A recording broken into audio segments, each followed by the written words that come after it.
com sempre, no podria faltar amb aquesta Saló de la Moto els nostres amics de la Custom Sunday. És a dir, ja fa molts anys que hi són i tant avui com demà estaran aquí al punt de troballa i després fan aquests passejos per totes les nostres comarques.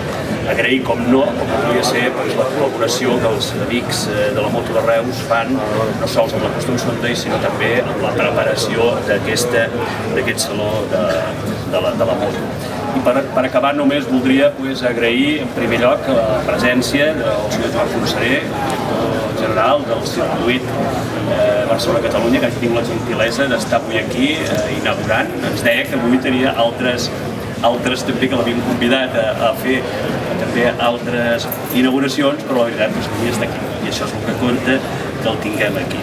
I també agrair, com no, la col·laboració dels expositors. Sempre diem que Fira de Reus és una fira que muntem la infraestructura, però que l'ànima i el dia a dia ho porten tots els expositors, aquests 25 expositors, que jo diria que ja són molt fidels